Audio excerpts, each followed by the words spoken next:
Hello friends, आज मैं अर्थशास्त्र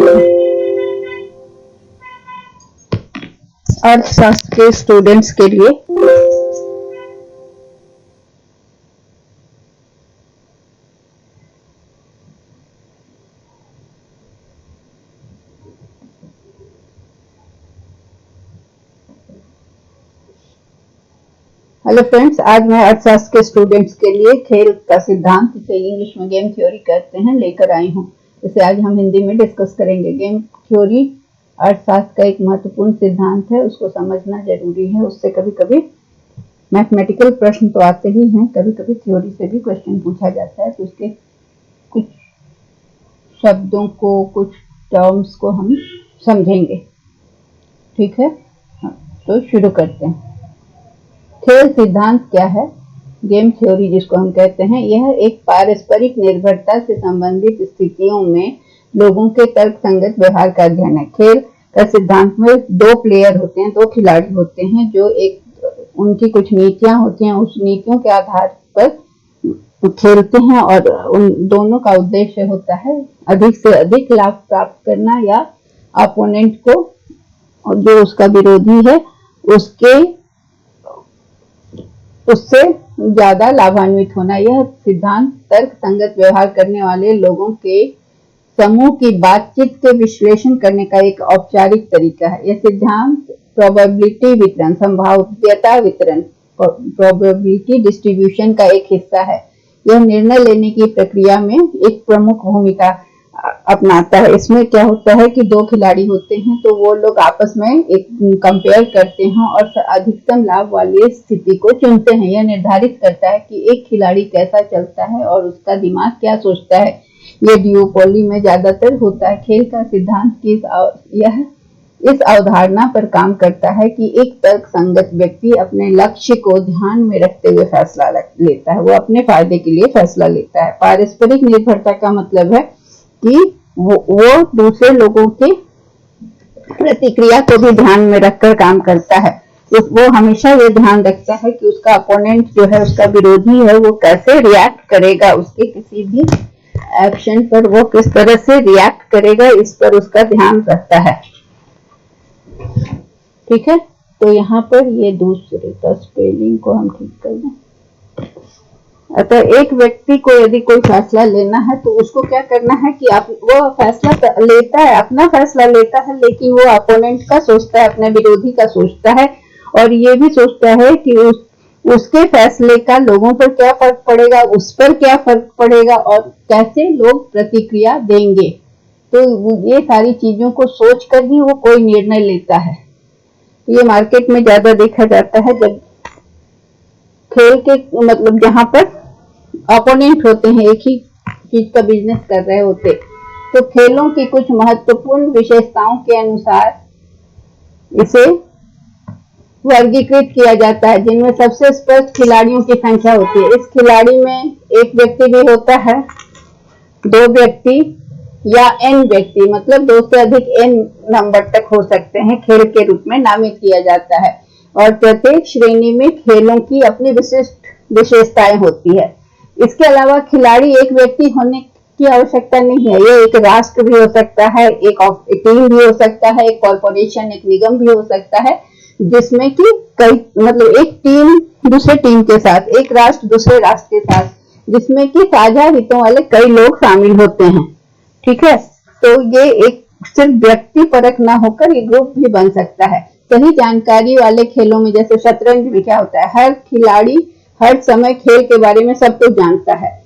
और दूसरी ओर क्या होता है कि दो शतरंज के खिलाड़ी सामने बैठकर देख रहे हैं, जान रहे हैं कि अगर वो ये चाल चलेगा तो अगला कौन सा चाल चलेगा, तो उसे पता होता है। लेकिन पोकर में नहीं पता होता है। पोकर जो खेल है वो खिलाड़ी कार्ड वाला खेल है, जुआ का खेल है, जिसमें कि खिलाड़ी अपने विरोधियों के कार्ड को नहीं जानते हैं, तो वहां पर उनकी सारी स्ट्रेटजी जो दूसरे होते हैं, उनकी नीतियों का उन्हें पता नहीं होता है। तो खिलाड़ियों के लक्ष्य किस हद तक मेल खाते हैं या संघर्ष करते हैं, मतलब उनका उद्देश्य एक जैसा होता है या अलग अलग होता है, संघर्ष होता है, ये वर्गीकृत करने का एक और आधार है। स्थिर योग वाले खेल कुल संघर्ष के खेल हैं। इसका हम उदाहरण देके आपको बताएंगे। स्थिर योग वाले जो खेल होते हैं ना, उसे हम क्या कहते हैं कांस्टेंट सम गेम कहते हैं। इतना ज्यादा हिंदी होने से ना थोड़ा समझने में दिक्कत होती है, तो स्थिर योग वाले खेल को हम कांस्टेंट सम गेम कहते हैं। इसको हम एक उदाहरण से समझाएंगे मैट्रिक्स के द्वारा, जिसमें कुछ कुल संघर्ष के खेल हैं जिन्हें शुद्ध प्रतियोगिता का खेल कहा जाता है। जैसे पोकर एक स्थिर योग वाला खेल है। पोकर में कांस्टेंट सम गेम है क्योंकि खिलाड़ियों की संयुक्त संपत्ति जो है वो स्थिर रहती है, और खेल के दौरान क्या होता है कि एक की संपत्ति दूसरे के पास चली जाती है, जो जीतता है उसके पास चली जाती है, तो इसका वितरण बदल जाता है। ठीक है, तो हम कांस्टेंट सम गेम के बारे में भी जानेंगे अभी। गेम थ्योरी कैसे आया, किसने इसको कॉइन किया, ये अस्तित्व में कैसे आया, तो ये जॉन वॉन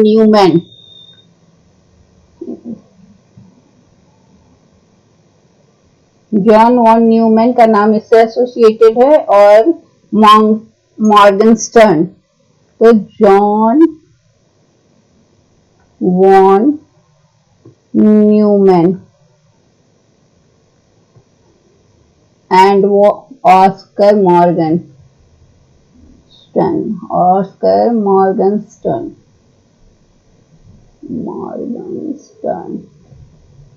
ने अपनी पुस्तक 1944 में, उनकी पुस्तक का नाम था theory of games and economic behaviour. Theory of games and economic behaviour किताब में उन्होंने सबसे पहले गेम थ्योरी को लाया। ये मार्केट कंडीशन का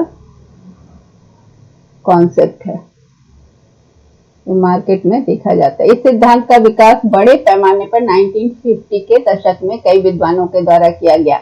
बाद में गेम थ्योरी 1970 के दशक में जीव विज्ञान में भी प्रयोग किया गया, बायोलॉजी में। हालांकि ऐसा 1930 के दशक में ही शुरू हो चुका था।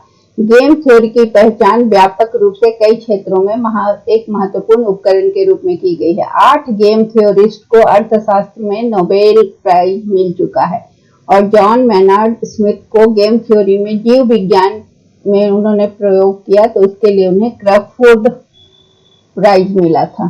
ठीक है,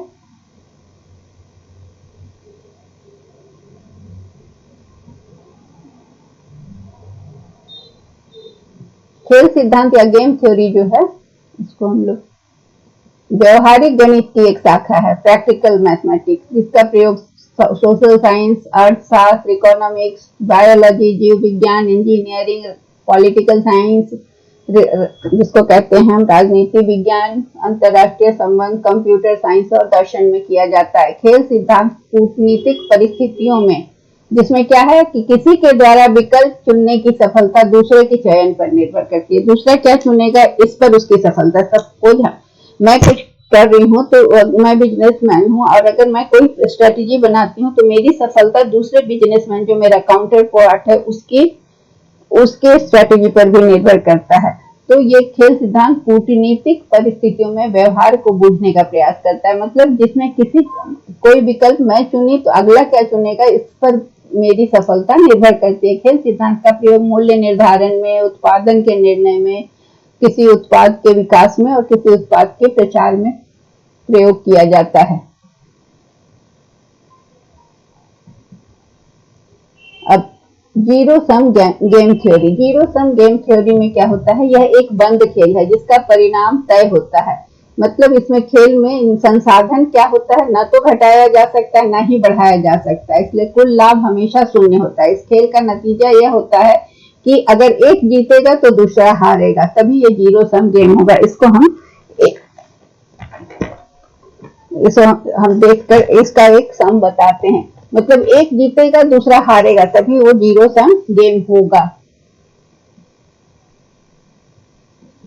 जीरो सम गेम में एक प्लेयर का जो पे ऑफ है वो नेगेटिव होना चाहिए और दूसरे का पॉजिटिव। तो क्या होगा कि आउटकम क्या होगा, जो रिजल्ट होगा वो हमेशा जीरो होगा, क्योंकि एक अगर जीतेगा तो दूसरा हारेगा। जैसे जीरो सम गेम को हम ये मैट्रिक्स के द्वारा समझाया जाता है। तो 2 मैट्रिक्स दिया हुआ है जीरो सम के लिए। पहला है +2 +3 -1, ठीक है, -1 +2 -3, और दूसरा मैट्रिक्स है बी जो दिया हुआ है इस तरह से -2 -3 +1 -1 +1 -2 +3। तो अब इसका क्या है कि जब हम ये दोनों को जोड़ेंगे तो क्या आएगा, 0 आएगा, क्योंकि जहाँ प्लस है तो यहाँ ये माइनस है, इसलिए जीरो सम गेम में क्या होता है, ये मैट्रिक्स के जो आइटम्स होते हैं उसको हम ऐसे लिखते हैं, ए आई जी, ये ए का हो गया, ए में आइटम्स को आई, रो एंड कॉलम्स जे,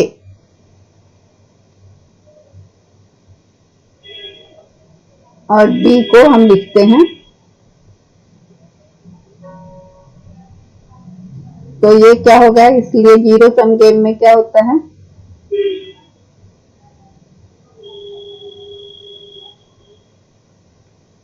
इन दोनों मैट्रिसेस को जोड़ा जाता है तो इसका आउटकम 0 होता है, ठीक है। और कांस्टेंट सम गेम में क्या होता है, इन दोनों को अगर जोड़ा जाए तो a + b को जोड़ने से c आता है, कांस्टेंट रिजल्ट आता है। तो उसको हम फिर अगले ये में देखते हैं आगे। ये हो गया जीरो सम गेम का उदाहरण। खेल का सिद्धांत जो है, गेम थ्योरी इसको हम कहते हैं, ये दो व्यक्तियों के व्यवहार का विश्लेषण गैर शून्य नॉन जीरो सम गेम से किया जाता है, ठीक है। दो व्यक्ति का व्यवहार जो होता है नॉन जीरो सम, जहां पर आउटकम 0 नहीं होता, जिसे बंदी की सुविधा भी कही जाती है, बंदी की इससे दुविधा, प्रिजनर्स डायलेमा, एक बहुत इंपॉर्टेंट सिद्धांत है गेम थ्योरी का, प्रिजनर्स डिलेमा, बंदी की दुविधा। ये मेरिल फ्लड और मेलविन ड्रेशर के द्वारा 1950 में तैयार किया गया था। इसमें क्या है कि जब एक खिलाड़ी का खेल दूसरे खिलाड़ी के नुकसान के अनुरूप नहीं होता है तो इसे नॉन जीरो सम गेम कहते हैं। कि मतलब जीरो सम में क्या हो कि एक का लाभ दूसरे को हानि होती है, मतलब एक को प्रॉफिट होगा दूसरे का हानि होगा। और इसमें क्या है कि एक का नुकसान, खिलाड़ी का खेल दूसरे के नुकसान के अनुरूप नहीं होता, मतलब इसका जो लाभ होगा उसका नुकसान उतना हो इसे नहीं कहते, जब इक्वल नहीं होता कि एक को लाभ हो रहा है तो दूसरे को हानि हो रहा है, जीरो लाभ हो रहा है, तो इसे गैर शून्य योग वाला खेल कहते हैं। इसके अंतर्गत आपराधिक गिरोह के दो सदस्यों को, इसको उदाहरण से समझ रहे हैं कि किसी आपराधिक गिरोह के दो सदस्यों को गिरफ्तार किया गया और जेल में डाल दिया गया, और प्रत्येक कैदी को एकांत कारावास में है, मतलब एक इधर है तो एक इधर है, दोनों एक दूसरे से मिल नहीं रहे हैं, कोई एक दूसरे से बात करने के साधन नहीं है। सपोज ये ए है ये बी है और दोनों अलग अलग जेल में बंद है, मतलब एक दूसरे से कोई बातचीत करने का कोई साधन नहीं है। अभियोजकों के पास मुख्य आरोप में जोड़े को दोषी ठहराने के लिए सबूत नहीं है, और ना ही जो पुलिस है उसके पास सबूत है, तो उन्हें कम इल्जाम पर दोनों को 1 साल की सजा मिलने की उम्मीद है, कि दोनों को 1 साल की सजा मिलेगी। लेकिन क्या करता है कि जो पुलिस वाला है वो सौदेबाजी करता है, बार्गेन करता है, और प्रत्येक कैदी को कहा जाता है कि वो दूसरे कैदी को धोखा दे दे और उसको दोषी बता दे या उस चुप रहकर दूसरे का सहयोग करे। तो दो सिचुएशन इनके सामने है, या तो दोनों चुप रहें या एक दूसरे के बारे में बताकर अपने को सजा से कम, अपनी सजा को कम करवा दे, दोनों में से कोई ये काम कर सकता है, तो इसे प्रिजनर्स डिलेमा कहा जाता है। इसमें हर कैदी यही सोचता है कि हो सकता है अगला बोल दे, अगला बता दे, इस दुविधा में वो रहता है। तो कैदी की जो दुविधा होती है गेम थ्योरी को, ये सबसे अच्छा उदाहरण है जो प्रिजनर्स डिलेमा को समझाता है, ठीक है। प्रिजनर्स डिलेमा ये गेम थ्योरी का बहुत ही इंपॉर्टेंट एस्पेक्ट है। दो अलग अलग सेल में दोनों कैदी, दोनों एक छोटे से अपराध के लिए कैद किया गया है और बड़े अपराध के लिए नहीं, जब तक कि एक दूसरे के खिलाफ गवाही न दें। तो अगर दोनों कबूल कर लेते हैं अपना अपराध तो उन्हें 9 साल की जेल होगी, ठीक है, दोनों एक्सेप्ट। अगर कोई कबूल नहीं करता है तो उनको कैद किया जाएगा और केवल 1 साल की सजा होगी। अगर एक कबूल करता है और दूसरा नहीं करता है अपना अपराध, तो एक कैदी को जो कबूल किया 9 साल की जेल होगी और दूसरा कैदी 2 को सिर्फ 1 साल की सजा होगी। ठीक है, तो अगर कैदी 2 कबूल करता है और कैदी 1 नहीं करता है तो कैदी 2 को 9 साल की जेल होगी, जबकि कैदी 1 को सिर्फ 1 साल की। तो गेम थ्योरी बताता है कि दोनों को कबूल नहीं करना चाहिए, क्योंकि नहीं करने से उन्हें न्यूनतम कारावास होगा। नहीं कम, अगर कोई देखे जो कबूल नहीं कर रहा है उसको 1 साल की सजा, जो कबूल कर ले रहा है उसको 9 साल की सजा मिल रही है। तो गेम थ्योरी इसमें बताता है कि जो दुविधा है कैदी की, उसमें यह है कि उन्हें कबूल ही नहीं करना चाहिए, ताकि दोनों को 1-1 साल की सजा हो। तो खिलाड़ी, ये खेल में 2 खिलाड़ी सहयोग या दोस्त दोनों किसी का चयन कर सकते हैं। विचार यह है कि अगर दोनों बंदी एक दूसरे का सहयोग करते हैं तो दोनों को फायदा होगा, अगर दोनों कबूल नहीं करते हैं तो दोनों को फायदा होगा। लेकिन एक सहयोग करता है और एक सहयोग करता है तो धोखा देने वाले को ज्यादा फायदा होगा। सपोज कि कोई एक कबूल कर लिया, तो जो धोखा दिया, जो नहीं कबूल किया, उसको ज्यादा फायदा होगा, क्योंकि जो कबूल करेगा उसको 9 साल की सजा होगी और जो नहीं कबूल करेगा उसको 1 साल की सजा होगी। तो धोखा देने वाले को ज्यादा फायदा होगा, लेकिन दोनों एक दूसरे को अगर धोखा देते हैं तो दोनों को घाटा होगा। अगर दोनों कबूल कर लेते हैं तो दोनों को 9 साल की सजा हो जाती है। तो इस तरह के लोगों के व्यवहार का विश्लेषण किया जाता है, फैसले के हिसाब से दूसरे लोगों को की प्रतिक्रिया जान ली जाती है और आगे के फैसले। तो इसमें क्या होता है कि वो हमेशा दुविधा में रहता है। वो सोचता है कि हाँ, अगर हम कबूल कर लें और वो नहीं किया, या वो दूसरा सोचता है कि मैं कबूल कर लूं और वो ना किया, तो इस तरह से नहीं करने वाले को कम सजा है और कबूल करने वाले को ज्यादा सजा है। तो कैदी दोनों इसी दुविधा में रहते हैं। अब है निरंतर योग में खिलाड़ियों ने हितों का पूरी तरह से विरोध किया है, जबकि परिवर्तनीय योग खेल में वे सभी विजेता हारे हुए हो सकते हैं। जैसे श्रम प्रबंधन विवाद होता है, जैसे लेबर मैनेजमेंट विभाग में, तो दोनों पक्षों के कुछ परस्पर विरोधी हित हैं। लेकिन क्या होगा, हित है, लेकिन प्रबंधन में क्या होगा कि मैनेजमेंट में भी दोनों अगर झुकते हैं तो दोनों का विन विन सिचुएशन होता है। किसी जगह पर उनका एक समझौता होता है, लेकिन हड़ताल टाल दिया जाए तो दोनों को लाभ होता है। परिवर्तनीय योग में सहकारी या गैर सहकारी, कोऑपरेटिव और नॉन कोऑपरेटिव रूप में अधिक प्रतिष्ठित किया जाता है। सहकारी खेलों में, कोऑपरेटिव में खिलाड़ी संवाद कर सकते हैं आपस में, सबसे महत्वपूर्ण और बाध्यकारी समझौते कर सकते हैं। लेकिन जहां नॉन कोऑपरेशन है खेलों में, खिलाड़ी संवाद कर सकते हैं लेकिन वैसा समझौता वो नहीं कर सकते हैं जैसे बाध्य करने के लिए लागू करने का एक अनुबंध, जैसे कि ओलिगोपोली या डियोपोली में है कि आप सहकारी है तो मिलकर आपने डिसाइड कर लिया और तय कर लिया कि इतना ही प्राइस पर बेचना है, तो दोनों को फायदा होगा। लेकिन यहाँ पर नॉन कोऑपरेशन है, वहां पर क्या होगा कि आप बात कर सकते हैं लेकिन समझौता नहीं कर सकते, आप बाध्य नहीं कर सकते हैं कि आपको इतना ही पर बेचना है। एक ऑटोमोबाइल विक्रेता एक संभावित ग्राहक एक सहकारी खेल में लगे रहेंगे तो वो एक कीमत पर सहमत हो जाते हैं और अनुबंध पर हस्ताक्षर करते हैं, लेकिन इस मुकाम तक पहुंचने के लिए वो जो डिकरिंग करते हैं वो असहयोगी होगा। इसी तरह जब नीलामी में स्वतंत्र रूप से लोग बोली लगाते हैं तो वो गैर सहकारी खेल खेलते हैं, और उच्च बोली वाला जो लगाता है वो खरीदारी को पूरा करता है, तो वहां पर उसको फायदा नहीं होता है या बाध्यकारी नहीं होता है, जहां पर नॉन कोऑपरेटिव होता है। कोऑपरेटिव गेम में क्या होता है कि आपस में मिलकर सहयोग कर लेते हैं और एक समझौता कर लेते हैं। एक खेल को परिमित कहा जाता है जब प्रत्येक खिलाड़ी के पास विकल्पों की एक सीमित संख्या होती है। खिलाड़ियों की संख्या सीमित होती है और खेल अनिश्चित काल तक नहीं चल सकता। जैसे शतरंज, चेकर्स, पोकर, ये खेल जो है सीमित है। अनंत खेल अधिक, केवल इसमें क्या है कि सीमित संख्या विकल्प होता है, तो इसमें आप अनिश्चित काल तक ये खेल नहीं चलता है। तो खेल के 3 तरीकों में से एक होता है व्यापक, सामान्य और विशेषता कार्य। कभी कभी इन रूपों को जोड़ दिया जाता है। अधिकांश जो पार्लर गेम होता है एक समय में एक कदम कदम से आगे बढ़ते हैं और व्यापक रूप में गेम को तैयार किया जा सकता है। व्यापक रूप वाला जो गेम होता है उसको गेम ट्री द्वारा वर्णित किया जाता है और प्रत्येक मोड़ पर एक पेड़ का शीर्ष होता है और प्रत्येक शाखा क्रमिक विकल्पों को दिखाती है। सामान्य खेल में क्या होता है, दो व्यक्ति खेलों का वर्णन करने के लिए उपयोग किया जाता है और इस रूप में अभी हम इसको दिखाएंगे कांस्टेंट सम गेम के रूप में। तो इस रूप में एक गेम को पे ऑफ मैट्रिक्स के द्वारा दिखाया जाता है, जिसमें प्रत्येक पंक्ति खिलाड़ी की रणनीति का वर्णन करता है और प्रत्येक कॉलम दूसरे खिलाड़ी का। मतलब इस आइटम्स जो होते हैं वो कॉलम और रो में होता है, और रो एक खिलाड़ी का होता है और कॉलम दूसरे खिलाड़ी का, और प्रत्येक पंक्ति और स्तंभ चौराहे मैट्रिक्स प्रविष्टि प्रत्येक खिलाड़ी के संबंधित रणनीति चुनने का परिणाम देती है, और इससे जुड़ा जो प्रत्येक खिलाड़ी होता है उसको निर्धारित करना होता है कि उसकी रणनीति या स्ट्रेटेजी संतुलन में है कि नहीं है। तो इसको हम एक उदाहरण से समझते हैं पे ऑफ मैट्रिक्स के द्वारा। तो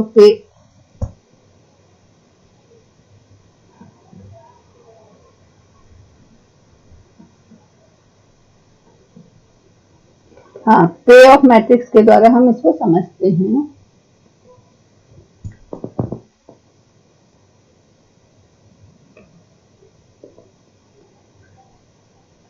ये दो व्यक्तियों का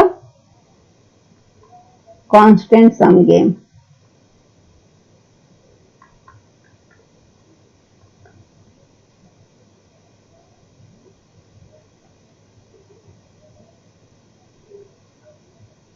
स्थिर गेम जिसको कहते हैं।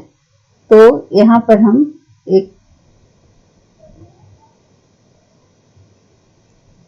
यहां पर हो गया स्ट्रेटेजी,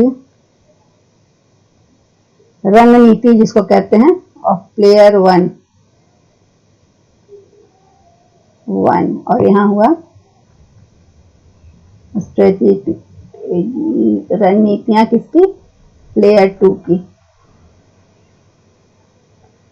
ठीक है।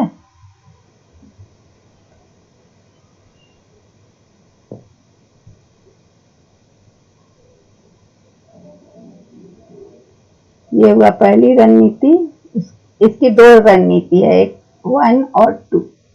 ठीक है। और इस प्लेयर 2 की 3 रणनीतियां हैं, 1, 2 और 3।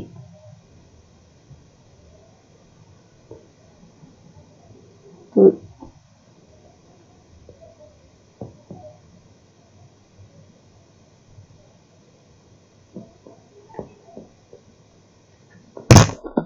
दो है।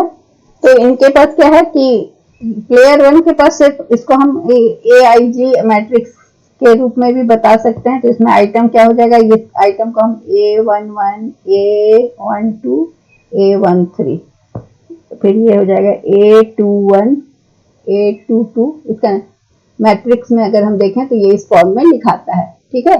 तो हमें इससे मतलब नहीं है, ये इसको ब्रैकेट में कर देगा सबको। ये A है, इसे 9 ना समझा जाए, ये सारा A है।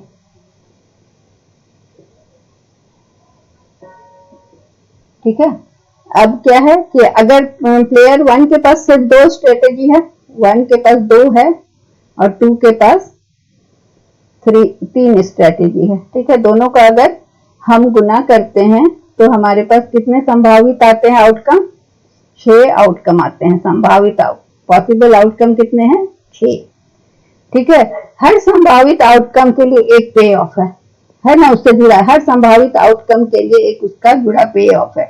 तो टेबल में पे ऑफ जो है, प्लेयर वन का जो पे ऑफ है 7, ये क्या बता रहा है कि दो खिलाड़ी अगर पहला स्ट्रेटेजी, अगर मान लीजिए कि प्लेयर वन और प्लेयर 2 दोनों पहला स्ट्रेटेजी अपनाते हैं, इसका पहला ये है, इसका पहला ये है, तो उसका पे ऑफ क्या होगा, उसका पे ऑफ 7 होगा। ये 7 होगा, है ना। पहला फर्स्ट स्ट्रेटेजी अगर दोनों अपनाते हैं तो उसका पे ऑफ 7 होगा। ठीक है। तो दोनों का एंट्री 7 होगा। तो इसे हम मैट्रिक्स फॉर्म में ले आते हैं, मैट्रिक्स फॉर्म में लाते हैं तो ये इस तरह का हो जाएगा 7, 8, 4, 4, 7, 2। ठीक है। अब क्या कह रहे हैं कि प्लेयर जो है, ए का वर्टिकल है, प्लेयर ए का वर्टिकल है, आइटम्स वर्टिकल, प्लेयर ए का हॉरिजॉन्टल है, सॉरी हॉरिजॉन्टल है 784472 और इसका हॉरिजॉन्टल और ए का बी का वर्टिकल है, ठीक है। प्लेयर 2 का वर्टिकल है।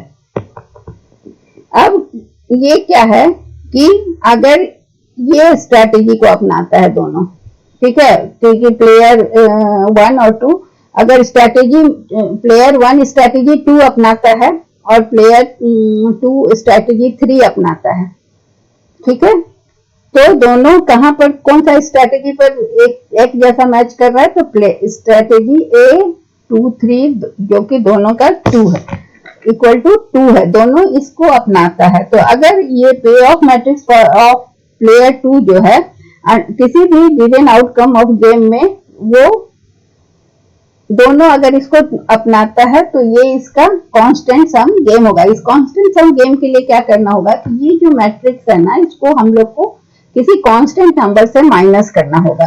तो अगर कांस्टेंट से माइनस करने से क्या होगा कि मैट्रिक्स बी लाना होगा जो कि मैट्रिक्स ए से डिटरमाइंड होगा, और कांस्टेंट सम गेम में अगर हम इसको सब आइटम को 10 से माइनस करते हैं, बी लाते हैं अगर हम ऐसे 10 minus 7 10 minus 8 10 minus 4 10 minus 4 10 minus 7 और 10 minus 2, then b will be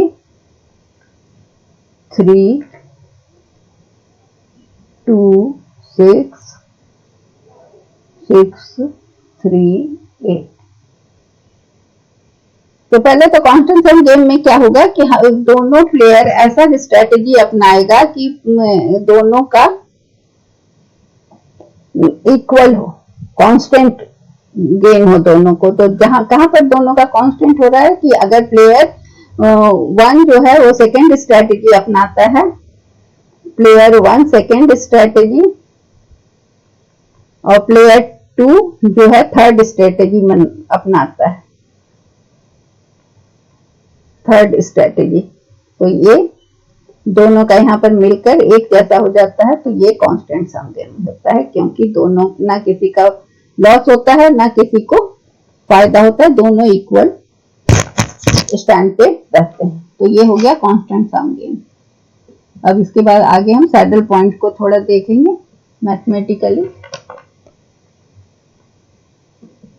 तो सामान्य रूप से मुख्य 2 व्यक्ति के खेलों का वर्णन करने के लिए ये किया जाता है। इसमें एक गेम को पे ऑफ मैट्रिक्स द्वारा दिखाया जाता है, जो प्रत्येक पंक्ति में एक खिलाड़ी की रणनीति का वर्णन करता है और प्रत्येक कॉलम दूसरे खिलाड़ी का, जो अभी हमने देखा। प्रत्येक पंक्ति और स्तंभ के चौराहे पर मैट्रिक्स की प्रविष्टि जो है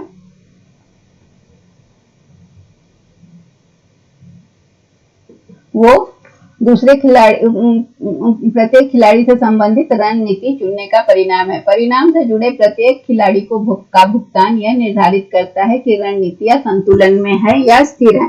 तो विशेषता फंक्शन में 2 से अधिक खिलाड़ी एक गेम में विश्लेषण करने के लिए उपयोग किया जाता है। यह न्यूनतम मूल्य को इंगित करता है और खिलाड़ियों का प्रत्येक गठबंधन एकल खिलाड़ी गठबंधन सहित अन्य खिलाड़ियों से बने गठबंधन के खिलाफ खेलते समय स्वयं को गारंटी देता है। इसमें क्या हुआ कि दोनों को मिनिमम कितना 2 तुम फायदा होगा। एक व्यक्ति का खेल प्रकृति के खिलाफ खेल के रूप में जाना जाता है। बिना विरोधी के खिलाड़ी को केवल उपलब्ध विकल्पों को सूचीबद्ध, एक व्यक्ति का खेल में कोई उसका ओपोनेंट नहीं होता, कोई विरोधी नहीं होता, वो बिना विरोधी के खेल करता है, केवल उपलब्ध विकल्प को सूचीबद्ध करके अपना इष्टतम परिणाम को चुनता है। जब भी मौका मिलता है तो उसे खेल हो सकता है, उसके लिए जटिल भी हो सकता है और सरल भी हो सकता है। जैसे एक छाता ले जाने का निर्णय लेने वाला व्यक्ति इसे ले जाने और न ले जाने के लागत और लाभों का वजन करता है, तो वह व्यक्ति गलत निर्णय भी ले सकता है, क्योंकि वो अपने आप ही है, उसको किसी और से तुलना नहीं है, किसी और से कोई उसका विरोधी नहीं है, कोई भी सचेत विरोधी नहीं है। अतः प्रकृति को खिलाड़ी के निर्णय के प्रति उदासीन माना जाता है, और जो व्यक्ति अपने निर्णय को सरल संभावनाओं पर आधारित कर सकता है। तो एक व्यक्ति का खेल जो है इस सिद्धांतकारों के लिए बहुत कम रुचि होता है, क्योंकि उसमें उसे कोई अपोनेंट होता नहीं है। दो व्यक्ति का जो खेल होता है निरंतर योग तो सही जानकारी का खेल, किसी भी वास्तविक सिद्धांतिक रुचि का सबसे सरल खेल सही जानकारी का दो व्यक्ति का निरंतर योग वाला खेल है। ऐसे खेलों के उदाहरण में शतरंज, चेकर्स, जापानी गेम ऑफ गो शामिल है। 1912 में जर्मन गणितज्ञ अर्नेस्ट जर्मेलो ने साबित किया कि इस तरह के खेल सख्ती से निर्धारित होते हैं, उनके रूल्स होते हैं। सभी उपलब्ध सूचनाओं का उपयोग करके खिलाड़ी उन रणनीतियों को निकालते हैं जो कि सबसे इष्टतम है, जो ऑप्टिमम है, और वो स्ट्रेटेजी वो चुनते हैं जो परिणाम को पूर्व निर्धारित करते हैं। शतरंज में क्या होता है कि जैसे दो खिलाड़ी हैं तो इष्टतम विकल्प को चुनते हैं, तो 3 में से एक परिणाम होना चाहिए। पहला तो व्हाइट जीत एक रणनीति है जो ब्लैक को किसी भी रणनीति के खिलाफ जाती है, ब्लैक जीतता है या सफेद और काला ड्रॉ हो जाता है। 3 होता है या तो व्हाइट जीतता है या तो ब्लैक जीतता है या तो ड्रॉ होता है। सिद्धांत रूप में एक पर्याप्त शक्तिशाली सुपर कंप्यूटर से ये निर्धारित कर सकते हैं हम कि कौन सा परिणाम होगा। इसके लिए शतरंज के बहुत सारे गेम हैं जिसकी संभावना नहीं है कि मतलब शतरंज में बहुत तरह का ऑप्शन होता है, कौन सा सही होगा ये कहना मुश्किल है। दूसरा है अपूर्ण जानकारी का खेल। जैसे दो व्यक्ति निरंतर योग गेम में एक सैडल पॉइंट वह परिणाम है जिसमें तर्क संगत खिलाड़ी चुनेंगे। अभी हम सैडल पॉइंट देखेंगे। इसका नाम एक पंक्ति के न्यूनतम होने से निकला है जो भुगतान मैट्रिक्स में एक कॉलम का अधिकतम भी है, जो एक काठी के आकार से मिलता है। इसे काठी बिंदु भी कहते हैं। सैडल पॉइंट हमेशा सही जानकारी के खेल में मौजूद होता है और अपूर्ण जानकारी के खेल में भी होता है, हो सकता है, लेकिन जहां सही जानकारी है वहां सैडल पॉइंट मिलता है। मतलब सैडल पॉइंट क्या होता है अभी हम दिखाते हैं। इस परिणाम से जुड़ी रणनीति को चुनकर प्रत्येक खिलाड़ी उस परिणाम पर अपने भुगतान के बराबर कम से कम राशि प्राप्त करता है। उसको वहां पर ये नहीं फर्क पड़ता कि दूसरा खिलाड़ी क्या करता है। तो इसे खेल का मूल्य कहते हैं, वैल्यू ऑफ गेम। जैसे पूर्ण सूचना वाले खेल में होता है। एक खिलाड़ियों की सैडल पॉइंट से जुड़ी रणनीतियों की पसंद से पूर्व निर्धारित होता है और ऐसे खेलों को सख्ती से निर्धारित किया जाता है। तो सैडल पॉइंट का हम एक उदाहरण देखते हैं। सैडल पॉइंट क्या है कि जब आप इसमें क्या होता है कि जितने भी खिलाड़ी होते हैं वो अपने रिस्क को कम करते हैं, मिनिमाइज करते हैं। सैडल पॉइंट वो पॉइंट है जहां पर सभी खिलाड़ी अपने रिस्क को जिसे काठी बिंदु भी कहते हैं। सैडल पॉइंट हिंदी में काठी बिंदु, ठीक है। तो यहाँ क्या है कि सब दोनों खिलाड़ी अपने रिस्क को कम करते हैं, मिनिमाइज करते हैं। हर प्लेयर को पता होता है कि पे ऑफ मैट्रिक्स हर खिलाड़ी को पता होता है। जैसे कि ये पे ऑफ मैट्रिक्स पता है, ठीक है, लेकिन उसे ये नहीं पता, हर खिलाड़ी को पता है तो ये मैट्रिक्स, लेकिन पता नहीं है कि उसका विरोधी या अपोनेंट कौन सा रणनीति अपनाएगा, ठीक है। तो क्या करेगा प्लेयर 1, क्या करेगा ऑप्शनल स्ट्रेटेजी प्लेयर 1 का क्या होगा। प्लेयर 1 क्या करेगा, उसको पता नहीं है दूसरा क्या करेगा, तो वो क्या करेगा कि 2 रो है, ये रो और एक रो, तो रो में से वो क्या करेगा, रो का मिनिमम निकालेगा। प्लेयर 1 रो का सबसे मिनिमम निकालेगा। तो पहला रो का सबसे मिनिमम क्या है 4 और दूसरा रो का क्या है, first row minima, second row minima क्या हुआ,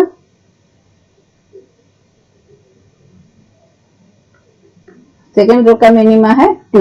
ये 2 रो मिनिमा। अब इसमें दोनों में क्या है कि इन दोनों मिनिमा में से वो क्या निकालेगा, मैक्सिमीन, जो मैक्सिमम है मिनिमा का, उसे मैक्सिमीन कहते हैं। तो ये दोनों में मैक्सिमम क्या है 4, ठीक है। तो ये 4 क्या है मैक्सिमम, तो ये 2 रो और मैक्सिमम अमंग टू इज 4, ठीक है। मैक्सिमम अमंग 2, इन दोनों में सबसे ज्यादा क्या है, ये 4 और 2 में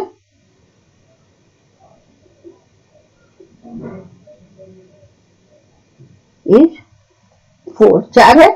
अब दूसरा क्या खिलाड़ी क्या करेगा कि दूसरा खिलाड़ी अब वो चाहेगा कि उसका जो अपोनेंट है प्लेयर 1, तो उसका प्लेयर टू क्या करेगा कि वो चाहेगा कि कम से कम उसको प्रॉफिट मिले, तो वो क्या करेगा, लोएस्ट पे ऑफ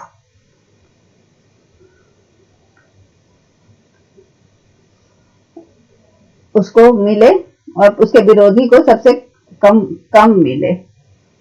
तो इसके लिए वो क्या करेगा कि वो अपना मैक्सिमम पे ऑफ ले लेगा, सबसे ज्यादा वाला ले लेगा। तो वो क्या करेगा, हर कॉलम का मैक्सिमम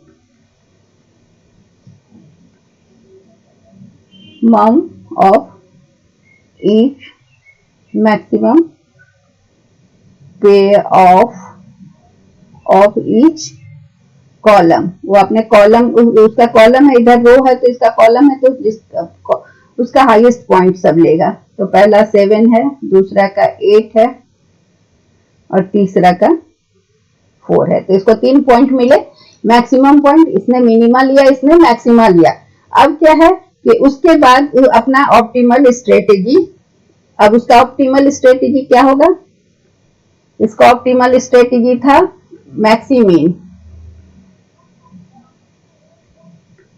स्ट्रेटेजी था मैक्सिमीन चुनना, मतलब इसमें से मिनिमम में से मैक्सिमम जो है, इसका ऑप्टिमल स्ट्रेटेजी होगा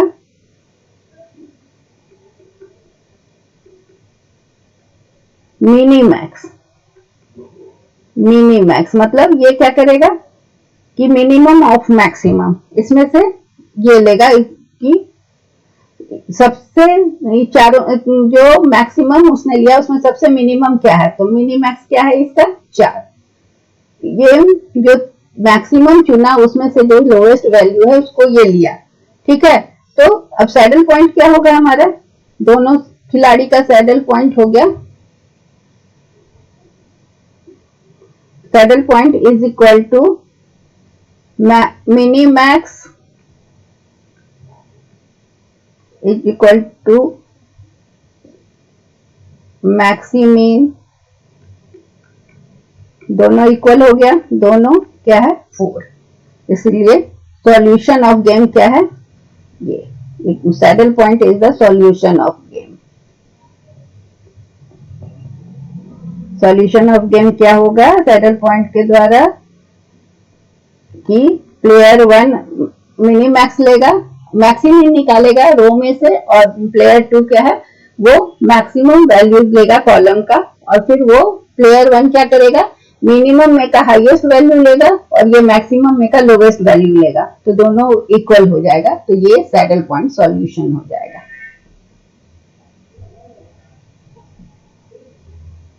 तो हमने सैडल पॉइंट भी समझ लिया। अब चलते हैं हम इसका प्रयोग कहाँ होता है, खेल सिद्धांत के कुछ उदाहरण देखते हैं। तो पहला है खरीदार और विक्रेता के बीच मोल भाव होता है, तब एक आता है सैडल पॉइंट आता है ना, कि जहां पर दोनों तैयार होते हैं, फर्म और उसके प्रतिस्पर्धी के बीच में होता है, नीलामी में बोली लगाते हैं लोग, फिर एक पॉइंट पर फिर बंदी की दुविधा हमने देख लिया, प्रिजनर डायलेमा क्या होता है। उसके बाद अगला फिर आता है नैश संतुलन। नैश संतुलन के अंतर्गत क्या होता है कि इष्टतम या ऑप्टिमम रिजल्ट तब होता है, परिणाम तब प्राप्त होता है जब कोई भी खिलाड़ी अपने प्रतिद्वंदी के द्वारा चुनी गई रणनीति को पहले विचार करता है, उसके बाद अपनी रणनीति जो बनी होती है उससे विचलित नहीं होता है, तो उसे हम नैश संतुलन कहते हैं। कि वो प्रतिद्वंदी की रणनीति को जानने के बाद भी अपनी रणनीति को नहीं बदलता है या उससे विचलित नहीं होता, तो उसे हम नैश संतुलन कहते हैं। नैश संतुलन भी इंपॉर्टेंट है, ठीक है। उसके बाद क्या है कि कुल मिलाकर एक खिलाड़ी एक तरफा रणनीति को बदलकर लाभ हासिल नहीं कर सकता, यह मानते हुए कि अन्य प्रतिभागी भी अपने रणनीतियों में स्थिर रहेंगे। इसलिए नैश संतुलन का आविष्कार जॉन नैश ने किया था, अमेरिकी गणितज्ञ थे, उन्हीं के नाम पर नैश संतुलन रखा गया। यह गेम थ्योरी की सबसे महत्वपूर्ण अवधारणा है जो गणितीय और तार्किक रूप से उन रणनीतियों को निर्धारित करने का प्रयास करती है जो किसी खेल के प्रतिभागियों को अपने लिए सर्वोत्तम परिणामों को सुरक्षित करने के लिए बनानी चाहिए। मतलब क्या है कि वो प्रतिद्वंदी के द्वारा चुनी गई रणनीति को जानने के बाद या विचार करने के बाद भी अपनी रणनीति को नहीं बदलता है। नए संतुलन को अर्थशास्त्र से लेकर सामाजिक विज्ञान के सभी विषयों के विविध विषयों में शामिल किया जाता है। ये भी इम्पोर्टेंट है आपके लिए।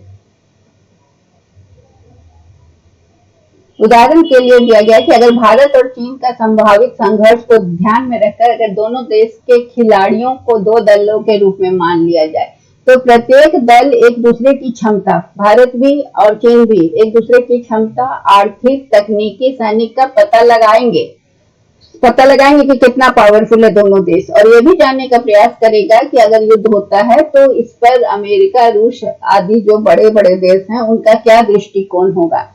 तो इन राष्ट्रों से भारत और चीन को क्या मदद मिलेगी, उसके बाद उस हिसाब से वो अपनी रणनीति का स्वरूप निर्धारित करते हैं, और निर्धारित करके दोनों राष्ट्र अपने संभावित संघर्ष को खेल का रूप देंगे। मतलब ये विचलित नहीं होंगे, अपनी रणनीति बनाएंगे, सारी स्थितियों का अवलोकन करेंगे और उसके बाद फिर अपने संघर्ष को खेल देंगे। तो सैडल पॉइंट हमने देख लिया।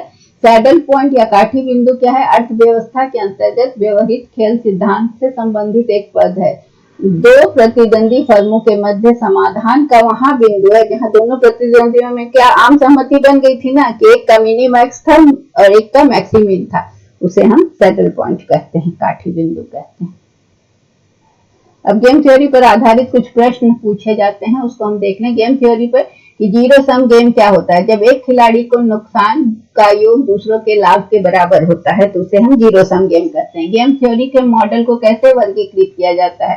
तो इसको वर्गीकृत करने के लिए खिलाड़ियों की संख्या, सभी भुगतान का योग और रणनीति के संख्या के अनुसार, कौन कौन स्ट्रेटेजी है उसके अनुसार। खेल मेला कैसा होता है? खेल मेला का मतलब हुआ कि खेल अगर निष्पक्ष है तो खेल के ऊपरी और निचली दोनों मूल्य समान और शून्य है। क्या होता है जब खेल का अधिकतम और न्यूनतम मूल्य समान होता है? तो सैडल पॉइंट होता है। मिश्रित रणनीति के खेल को कैसे हल किया जाता है? इसे मैट्रिक्स विधि, ग्राफिकल या अलजेब्रा विधि से कहा जाता है। ये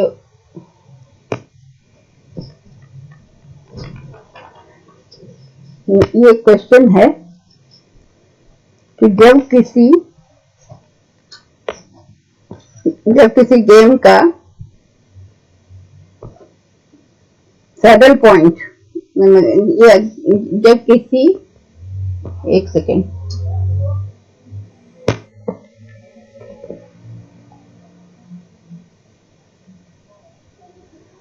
जब किसी गेम के पे ऑफ मैट्रिक्स में कोई सैडल पॉइंट नहीं मिलता तो गेम का मूल्य कैसे मिलेगा? तो इसमें क्या है कि सैडल पॉइंट नहीं मिलने से गेम का कोई डोमिनेटेड स्ट्रेटेजी नहीं होता है,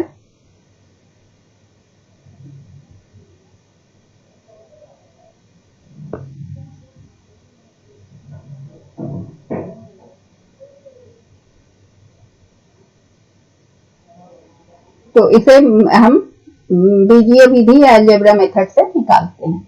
so that's all.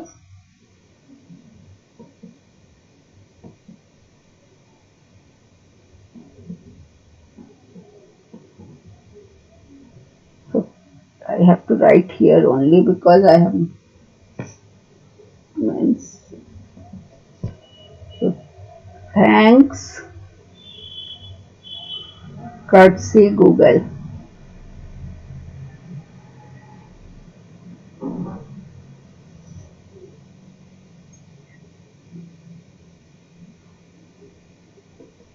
That's all for today. Thank you.